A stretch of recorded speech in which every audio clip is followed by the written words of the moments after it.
Hello champions, कैसे आप सब लोग? All good? सब अच्छे से पढ़ाई कर रहे हैं आई बिलीव, और चीज़ें आपको अच्छे से समझ में आ रही हैं।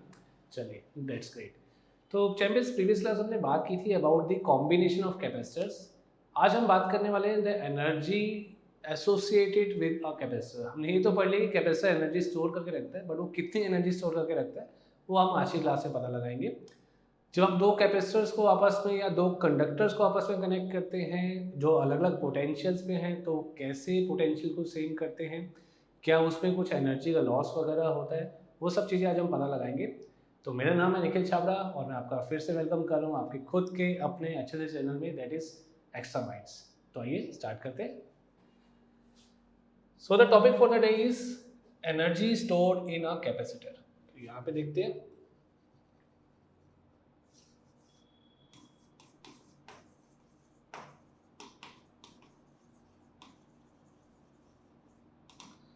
सो सी बेसिकली होता क्या है, कैपेसिटर के अंदर एनर्जी को स्टोर करना किसका काम है? काम है बैटरी का। एंड बैटरी का काम है चार्ज को ट्रांसफर करना कैपेसिटर की प्लेट्स पे। अब बैटरी अपनी खुद की एनर्जी को, which is it's chemical energy, उसको बर्न आउट करती होगी, उसको खर्च करती होगी, तब वो जाके चार्ज को ट्रांसफर कर पाती होगी कैपेसिटर की प्लेट्स पे। और ऐसा करने में जब उसने वर्क करा है, एनर्जी खर्च करी है, तो हम जानते हैं as per law of conservation energy, energy can neither be created nor be destroyed. तो जो बैटरी ने अपनी एनर्जी खर्च करी वही एनर्जी स्टोर हो जाएगी between the plates of the capacitor in the form of it's energy. तो वही है हमारा कंसेप्ट, देखते हैं। सो लेट अस से ये एक प्लेट है कैपेसिटर की, प्लेट ए, और ये है प्लेट बी। अभी ये अनचार्ज है, ठीक है। हमने कनेक्ट कर दिया इस प्लेट को positive terminal of the battery से और दूसरी प्लेट को negative terminal of the battery से। तो होगा क्या, पॉजिटिव चार्ज इस प्लेट से उठ के यहाँ पर आना शुरू हो जाएगा। तो यहाँ पे धीरे धीरे पॉजिटिव चार्ज बिल्डअप होना स्टार्ट हो रहा है। सिमिलरली यहाँ पे कुछ नेगेटिव चार्ज बिल्डअप होना स्टार्ट हो रहा है। एंड ये सब बिल्डअप कौन करवा पा रहा है? ये बिल्डअप करवा पा रहा है सेल या फिर बैटरी, जिसका पोटेंशियल है V। तो ऐसे करते करते लेट अस से प्लेट ए कुछ चार्ज Q डैश को अटेन कर लेती है और प्लेट बी कुछ चार्ज माइनस Q डैश को अटेन कर लेती है। अब आपको क्या करना है, कुछ और नया चार्ज ट्रांसफर करना है। Let us say small amount of charge dq has to be transferred from the plate B to the plate A against the electric field, because plate A से प्लेट बी तक एक electric field भी अब setup हो चुका है। ये electric field क्या करेगा, इस dq चार्ज को उधर पुश कर रहा है, बट हमारा जो सेल है वो इस dq चार्ज को वापस इधर ट्रांसफर करना चाहता है। वो सेल तभी कर पाएगा जब वो अपनी खुद की एनर्जी को यूज करेगा। वही एनर्जी स्टोर हो जाएगी in the form of energy of a capacitor. तो इसका एक्सप्रेशन यहाँ पे फाइंड आउट करने वाले हैं। तो छोटे से चार्ज dq को ट्रांसफर करने के लिए छोटा सा वर्क डन करना पड़ेगा, से dw which is equals to the potential V between the plates of the capacitor multiplied by the charge dq. So dw को हम यहाँ पे लिख सकते हैं, potential is simply equals to, potential का फॉर्मूला हमने पढ़ा हुआ है, that capacitance C is equals to Q by V। So potential V हो जाएगा आपके पास Q by C। चार्ज पहले था Q डैश, कैपेसिटेंस है C, multiplied by the charge dq। Total amount of work done निकालने के लिए हमें क्या करना पड़ेगा, dw को इंटीग्रेट करना पड़ेगा। कहाँ से? जब कोई चार्ज नहीं था, जीरो टिल चार्ज Q, हमें टोटल चार्ज Q ट्रांसफर करना है। दैट मीन्स हमारे पास आ जाएगा integration from zero to Q dash upon C into dq। So यहाँ पे हम क्या लिख सकते हैं, हम यहाँ पे कैपेसिटेंस C को कॉमन ले सकते हैं, इंटीग्रेशन ऑफ Q डैश। अब ये भी कह सकते हैं कि लेटर से dq डैश ट्रांसफर करना था, बिकॉज फिर इंटीग्रेशन करने में हमें थोड़ी सी आसानी रहेगी, तभी हम इंटीग्रेशन इफेक्ट कर भी पाएंगे। सो ये Q डैश का बन जाएगा Q dash square upon 2 and the limits of the integration are 0 to Q। So आपके पास ये वर्क डन कितना आ जाएगा, this work done is equal to Q square upon 2c after putting the limits of the integration. और यही work जो होगा ये स्टोर हो जाएगा in the capacitor in the form of its potential energy which is Q square upon 2c। So this is the simple formula for the energy stored in a capacitor. More over हम इसी formula को अलग अलग format में express कर सकते हैं। अभी हमने पढ़ा formula is Q square upon 2c। आप इसी फॉर्मूला में क्यू को अगर सी भी पुट कर देते हैं तो ये बन जाएगा C square V square upon 2c, यानी कि this is equal to half C V square. And moreover इसी फॉर्मूला में अगर आप c को क्यू बाई वी पुट कर देते हैं तो आपके पास फॉर्मूला आ जाएगा half Q V. So these are the three formulas for the energy stored in a capacitor. काफ़ी सिंपल। बस हमने देखा क्या यहाँ पे कि सेल को जितना काम करना पड़ा है चार्ज को ट्रांसफर करने के लिए, वो सारा का सारा काम जब टोटल अप हो जाएगा वही सारा काम या सारी एनर्जी सेल ने जो खर्च करी है वो कन्वर्ट हो जाएगी in the form of energy stored bye a capacitor. चलते हैं आगे और देखते हैं energy stored in a combination of capacitors. Energy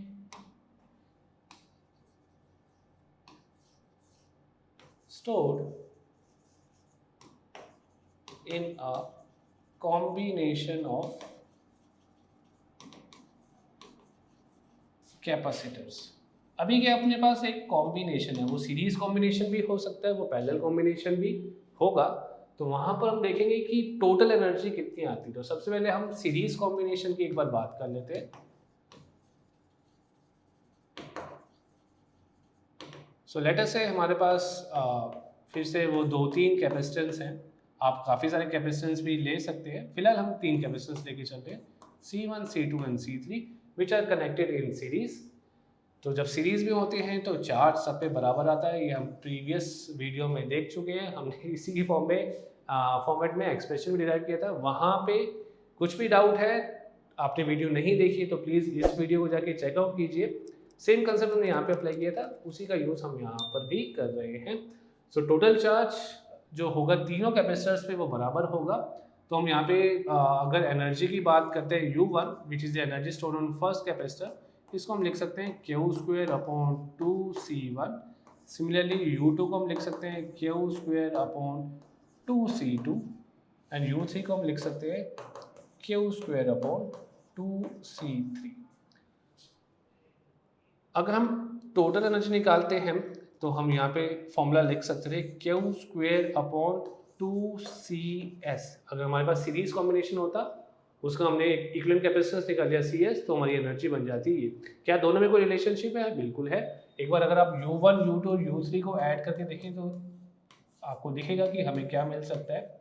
so U1 plus U2 plus U3 आप क्यू स्क्वायर कॉमन ले सकते हैं, इनफैक्ट 2 भी कॉमन ले सकते हैं। आपके पास आ जाएगा 1/C1 plus 1/C2 plus 1/C3। So this becomes Q square upon 2। अब ये जो एक्सप्रेशन होता है ये आप अच्छे से जानते हैं, मैजिकल ये एक्सप्रेशन आप अच्छे से जानते हैं, ये क्या चीज़ होती है, this is equal to 1/CS।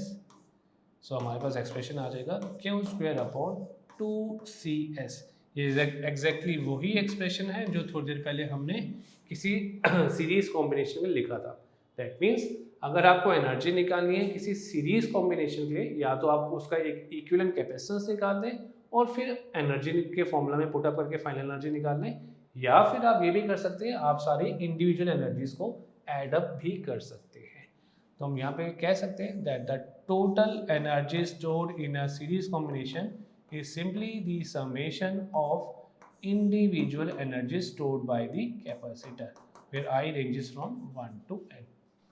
Simply because the charge on each of the capacitor is the same when they are connected in series between any 2 points, say A and B. Simple सी चीज, energy stored, कुछ नहीं करना, individual energies निकालनी है, सबको add up कर देना है। या फिर अगर आप इक्विवेलेंट कैपेसिटेंस निकाल सकते हैं पहले, तो उस इक्विवेलेंट कैपेसिटेंस को सिंपल फॉर्मूला में पुट कर दीजिए, ये भी आपको क्या दे देगा, टोटल एनर्जी। चलते हैं आगे, बात करते हैं पैरेलल कॉम्बिनेशन की।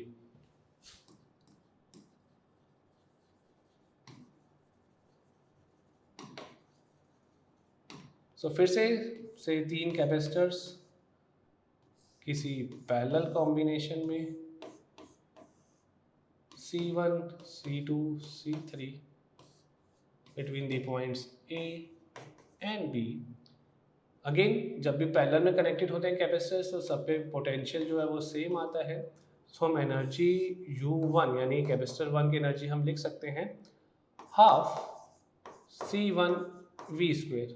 हम एनर्जी 2 लिख सकते हैं हाफ C2 V स्क्वेयर। हमने ये वाला एक्सप्रेशन ही क्यों चूज करा, बिकॉज यहाँ पर पोटेंशियल सब में सेम है, कैपेसिटेंस अलग है, V की वैल्यू सेम है, that's why I use this expression. पिछले वाले में अगर आपने नोटिस करा हो, जब हम सीरीज कॉम्बिनेशन की बात कर रहे थे तो मैंने Q²/2C चार्ज के फॉर्मेट वाला एक्सप्रेशन यूज किया था, बिकॉज यहाँ पे चार्ज सेम था। सिमिलरली पैरेलल कॉम्बिनेशन में मैं वोल्टेज वाले या पोटेंशियल वाले एक्सप्रेशन का यूज कर रहा हूँ। तो U3 is equal to half C3V square. अगर हम यहाँ पे एक इक्विवेलेंट कैपेसिटेंस के लिए लिखते फॉर्मूला तो हमारे पास आना चाहिए था हाफ C इक्विवेलेंट, या जिसको हम CP भी बोल रहे हैं बिकॉज हमारे पास एक पैरेलल कॉम्बिनेशन है, इनटू V स्क्वेयर। पोटेंशियल तो यहाँ पे भी सेम ही रहेगा। अब क्या दोनों आपस में रिलेटेड है? डेफिनेटली रिलेटेड है। एक बार फिर से वही काम करते हैं, U1, U2 और U3 को ऐड करके देख लेते हैं। हमारे पास आ जाएगा हाफ V स्क्वायर, आप कॉमन ले सकते हैं, आपके पास बचेगा with in the bracket C1 plus C2 plus C3। Basically मैंने क्या करा है, इन तीनों को यहाँ पर ऐड कर दिया है। तो half V square C1 plus C2 plus C3 is nothing but the parallel equivalent capacitance. This is equal to total energy and this total energy is nothing but exactly equals to the energy stored in the equivalent capacitance. तो U total अगर आपको निकालना है तो simply आपको क्या करना है, तीनों की इंडिविजुअल एनर्जीज को ऐड कर देना है। फिर से फॉर्मूला आपके पास यही बन जाता है, U total is simply equals to summation of individual energies I ranges from 1 to n, जैसे हमने प्रीवियस एक्सप्रेशन में देखा था। तो ये फर्क नहीं पड़ता कि सीरीज कॉम्बिनेशन है या पैरेलल कॉम्बिनेशन है, जो भी टोटल एनर्जी होगी पूरे सर्किट की, पूरे कॉम्बिनेशन की, उन सब की इंडिविजुअल एनर्जीज का सम ही होगी। Very simple. चलते हैं आगे। अब जरा बात कर लेते हैं, क्या बात करते हैं, अब बात करते हैं एनर्जी डेंसिटी के बारे में, energy density of electric field. और हम बात करने वाले हैं किसी पैरेलल प्लेट कैपेसिटर के लिए, just to derive the expression. So energy density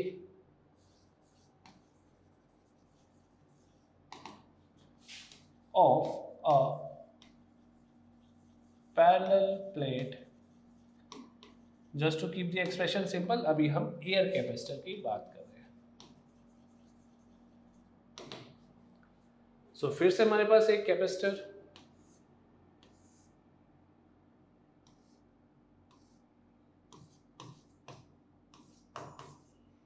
positive plate having surface charge density plus sigma, negative plate having surface charge density minus sigma.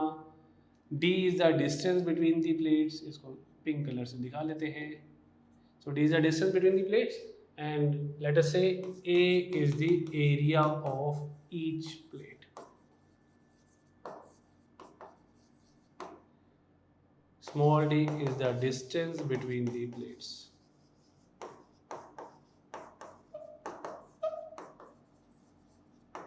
Okay. तो हमने किसी भी पैरेलल प्लेट कैपेसिटर का capacitance का formula पहले पढ़ा हुआ, which is equal to epsilon naught A by D। Okay, हम ये भी जानते हैं कि जो चार्ज होता है on the plate of the capacitor, it is simply equal to sigma into A। And we know very well that electric field in between the plates of the capacitor is given by sigma by epsilon. तो इस हिसाब से sigma बन जाएगा electric field multiplied by epsilon. इस sigma को मैं यहाँ पर यूज कर सकता हूँ। I will get to know about the charge. Charge is E into epsilon into A। मैंने चार्ज ही क्यों निकाला, बिकॉज किसी भी कैपेसिटर के लिए हम जानते हैं the formula for the capacitance is Q²/2C। C के लिए मेरे पास एक्सप्रेशन पहले से है, we have derived earlier. Charge के लिए हमने थोड़ा सा यहाँ पे चेंजेस करके एक एक्सप्रेशन फाइंड आउट कर लिया। अब अल्टीमेटली हम Q की वैल्यू को यहाँ पे यूज करेंगे, कैपेसिटेंस की वैल्यू को भी यहाँ पर यूज करेंगे, देखते हैं क्या होता है। So energy stored in a parallel plate capacitor is Q² which is equals to E² epsilon not square into a square upon 2 where c is epsilon naught a by d। तो आप देख सकते हैं एक a से square cancel हो जाएगा, epsilon naught से एक स्क्वायर कैंसिल आउट हो जाएगा। सो द पोटेंशियल एनर्जी या simply energy is equals to half e square into epsilon naught into a into D. अब a इंटू डी आपको अच्छे से पता है, एरिया इंटू डिस्टेंस होता है वॉल्यूम, तो हम यहाँ पर लिख सकते हैं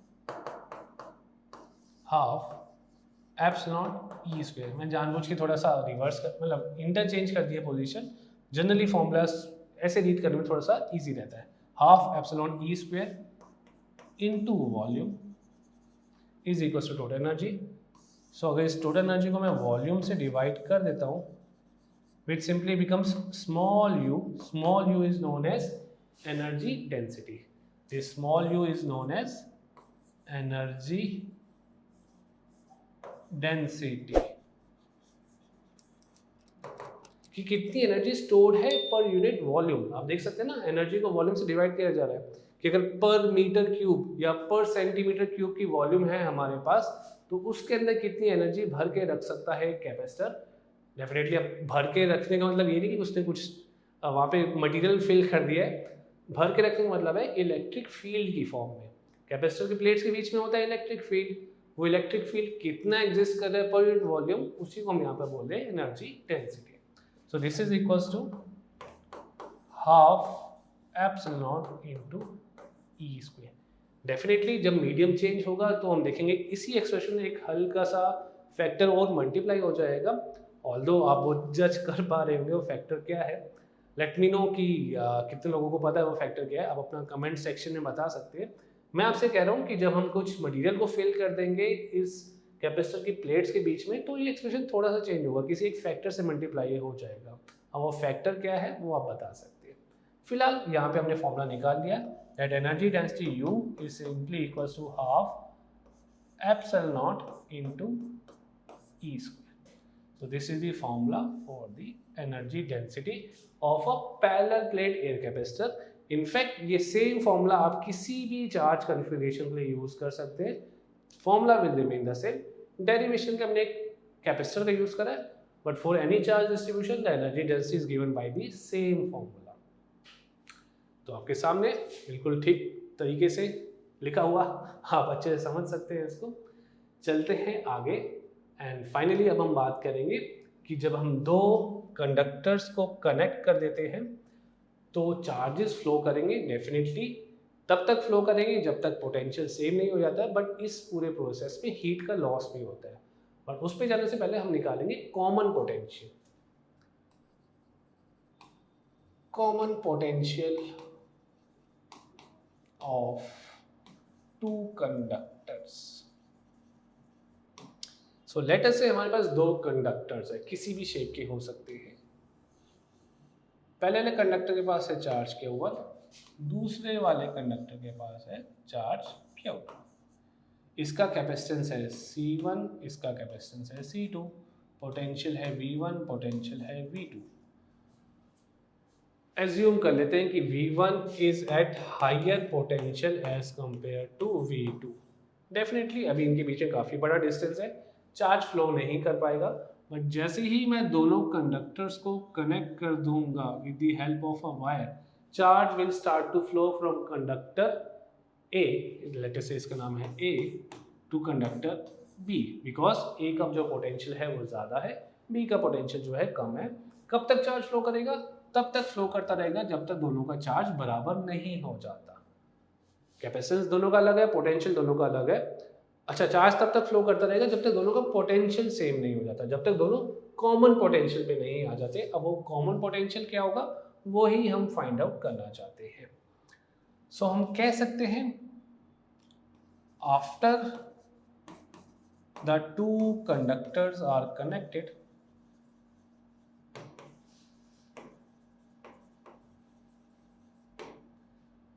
they will attain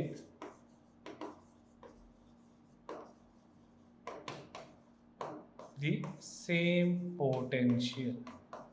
ये दोनों कंडक्टर्स क्या करेंगे, एक ही पोटेंशियल को अटेन कर लेंगे, उसी को हम बोले common potential. So common potential V is equals to, V का फॉर्मूला हम जानते हैं Q बाई C होता है, तो हम यहाँ पे कह सकते हैं total charge upon total capacitance. So V is equals to total charge यानी कि Q1 plus Q2 upon total capacitance. अब टोटल कैपेसिटेंस सीरीज वाला टोटल कैपेसिटेंस या पैरेलल वाला टोटल कैपेसिटेंस, बताइए कौन सा होगा? सीरीज होगा पैरेलल होगा? कैसा ये कनेक्शन? सीरीज पैरेलल कंफ्यूजन नहीं, कोई कंफ्यूजन नहीं है यहाँ पे, अपने आप ये चीज एक्सप्लेन कर दी है। कॉमन पोटेंशियल यानी कि दोनों सेम पोटेंशियल पर आ गए, और हम जानते हैं जब दो कंडक्टर्स, दो रेजिस्टर्स, दो कैपेसिटर्स सेम पोटेंशियल पर होते हैं, कॉमन पोटेंशियल पर होते हैं, तो हम उनको पैरेलल में लेते हैं, या इसको रिवर्स भी कह सकते हैं, दो कैपेसिटर्स पैरेलल में तभी होंगे जब दोनों का पोटेंशियल सेम होगा। तो यहाँ पे पोटेंशियल अगर सेम हुआ है तो दोनों कैपेसिटर्स आगे हैं पैरेलल में, तो टोटल कैपेसिटेंस पैरेलल केस में क्या होता है? Simply C1 plus C2। अब इसमें फर्दर इसको सॉल्व आउट करते हैं। Q1 को हम लिख सकते हैं C1 इंटू V1, Q2 को हम लिख सकते हैं C2 into V2 divided by total capacitance which is C1 plus C2। That's it. So ये हो जाएगा common potential when two conductors are connected in with a wire and these two conductors are having different potentials। तो कुछ देर बाद ये दोनों ही conductors क्या होंगे? इस कॉमन पोटेंशियल V पर आ जाएंगे। हम ये भी कह सकते हैं, लेट अस से कुछ देर बाद Q1 का चार्ज कम होकर Q1 डैश हो गया है, Q1 dash will be equal to simply C1 into V। ऐसे Q2 का चार्ज बढ़कर Q2 डैश हो गया, this will be equal to C2 into V। तो यानी कि जो नए चार्जेस होंगे Q1 और Q2 डैश, वो सिंपली क्या होंगे? इनके कैपेसिटेंस के रेशियो में ही होंगे। Q1 डैश नया चार्ज कंडक्टर ए का जो कि Q1 से कम होगा क्योंकि चार्ज यहाँ से फ्लो करके जा रहा है। Q2 डैश जो कि B कंडक्टर का नया चार्ज है वो Q2 से ज़्यादा होगा, बट तब भी ये रेशियो मेंटेन करेंगे। कौन सा रेशियो? उनके कैपेसिटेंस का रेशियो, यानी कि जो नए चार्जेस होंगे वो उनके कैपेसिटेंस के रेशियो में ही होंगे हमेशा। तो ये था concept of common potential. And more over जब ये चार्ज फ्लो करेगा इस वायर में से, तो वायर में चार्ज के फ्लो होने की वजह से कुछ ना कुछ हीट जनरेट होगी, उसी को हम कहते हैं heat lost during this exchange of charges. तो उसके लिए भी एक एक्सप्रेशन यहाँ पे हम फाइंड आउट कर लेते हैं। So energy lost in exchange of charges। So पहले एनर्जी थी फर्स्ट कैपेसिटर पे से U1 which is equals to half C1 V1 square, U2 is equals to half C2 V2 square। अब आपने क्या करा? दोनों कंडक्टर्स A और B को आपस में कनेक्ट कर दिया विद अ वायर, जिसका खुद का कैपेसिटेंस नेग्लिजिबल है, वो खुद कोई चार्ज स्टोर नहीं कर सकती। तो जो नई वाली एनर्जी होगी this is equals to half net capacitance which is equals to C1 plus C2 into common potential V square. अब इस कॉमन पोटेंशियल का हमने एक्सप्रेशन निकाला हुआ है, दिस कॉमन पोटेंशियल एक्सप्रेशन जो पिछले पेज पे हमने निकाला, this is C1 V1 plus C2 V2 whole square upon C1 plus C2 square. इसलिए स्क्वायर करा मैंने, स्क्वायर ऊपर और नीचे अलग से लिख दिया। अब एक C1 C2 इससे कैंसिल आउट हो सकता है, सो एनर्जी आपके पास आ जाएगी half C1 V1 plus C2 V2 square upon C1 plus C2। अब कुछ एनर्जी का लॉस हुआ है, तो एनर्जी लॉस हम कैसे निकाल सकते हैं? Energy loss is simply equals to initial energy minus final energy. Initial energy थी U1 प्लस U2 के इक्वल, माइनस फाइनल एनर्जी है U के इक्वल, जो भी हमने फाइंड आउट की। अब इस एक्सप्रेशन को थोड़ा सा एक्सपेंड करते हैं, क्या आ जाएगा? Half C1 V1 square plus half C2 V2 square minus half C1 V1 plus C2 V2 square upon C1 plus C2। तो जब आप इस डेल्टा U को निकालेंगे, सॉल्व आउट करेंगे, तो आपके पास कुछ एक्सप्रेशन आ जाएगा यहाँ पे C1 C2 V1 minus V2 whole square upon C1 plus C2 multiplied by half. So this is the final expression for the energy lost when two conductors having different potentials are connected. तो थोड़ा सा बड़ा expression है but easy to remember. C1 C2 divided by the sum C1 C2 V1 minus V2 whole square. So this is the expression for the loss of energy, and this loss of energy takes place in the form of heat. Loss of energy takes place in the form of heat. अब heat कहाँ generate होगी? Wire के अंदर। तो आप लिख सकते हैं जनरेटेड या सिंपली इन दी वायर। ये जो मेटेलिक वायर है जो दोनों कंडक्टर्स को कनेक्ट कर रही है, दिस वन, यहाँ पर क्या होगा? कुछ हीट के फॉर्म में एनर्जी का लॉस हो जाएगा बिकॉज चार्जेस मूव कर रहे हैं इस वायर के थ्रू।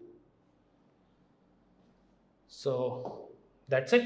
यही था हमारा concept of common potential, heat lost, energy, single capacitor की, कॉम्बिनेशन ऑफ कैपेसिटर्स की। तो छोटी सी क्लास, छोटे से कंसेप्ट्स, इनको आप अच्छे से रिवाइज कर सकते हैं। इसके बाद इसी में बेस्ड न्यूमेरिकल्स होंगे, फिर हम बात करेंगे उसी चीज़ की जो मैं आपसे लास्ट क्लास में भी कह रहा था। इस क्लास में मैंने आपसे कहा कि हम उस पैरेलल प्लेट कैपेसिटर की प्लेट्स के बीच में कुछ मीडियम को इंट्रोड्यूस करेंगे, चेक करेंगे क्या क्या चेंजेस आते हैं, क्या वो हमारे कैपेसिटेंस को बढ़ाते हैं, कैसे हेल्प आउट करते हैं। That will be the part of next class. So that's all for the class today. Thank you and all the best.